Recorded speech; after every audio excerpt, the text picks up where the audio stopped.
গত ৩০ নভেম্বর ঢাকা মাওয়া এক্সপ্রেসওয়ের মুন্সিগঞ্জের শ্রীনগরে গুলি করে তরুণীকে হত্যার ঘটনায় তার প্রেমিক তৌহিদকে গ্রেফতার করেছে গোয়েন্দা পুলিশ।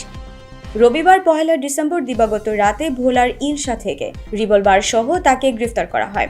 বর্তমানে গ্রেফতার হওয়া প্রেমিকের স্বীকারোক্তি অনুযায়ী তাকে সাথে নিয়ে তরুণীর লুণ্ঠিত মালামাল উদ্ধারে কাজ করছে জেলার ডিবি পুলিশ।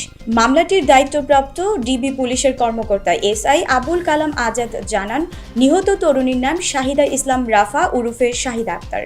তার প্রেমিক তৌহিদ শেখ তন্ময়ের তথ্যের ভিত্তিতে সোমবার ২রা ডিসেম্বর সকালে ঢাকার দক্ষিণ কেরানীগঞ্জের একটি পুকুরে তল্লাশি চালিয়ে হত্যাকাণ্ডে ব্যবহৃত রিভলভার উদ্ধার করা হয়। এখন গ্রেফতারকৃত তৌহিদকে নিয়ে তরুণীর লুণ্ঠিত মালামাল উদ্ধারের চেষ্টা চলছে। প্রাথমিক জিজ্ঞাসাবাদে তৌহিদ তার প্রেমিকাকে হত্যার কথা স্বীকার করেছে। এর আগে গত শনিবার ৩০ নভেম্বর সকালে জেলার শ্রীনগর উপজেলার দোগাছি এলাকার ঢাকা মাওয়া এক্সপ্রেসওয়ের সার্ভিস লেন থেকে শাহিদার গুলিবিদ্ধ লাশ উদ্ধার করেছে পুলিশ। ওই দিনই দিবাগত মধ্যরাতে নিহতের মা জরিনা খাতুন বাদী হয়ে শ্রীনগর থানায় হত্যা মামলা করেন। নিহত শাহিদা ময়মনসিংহের কোতোয়ালি থানার বেগুনবাড়ি বড়িবয়ান গ্রামের প্রয়াত আব্দুল মুতালেবের মেয়ে।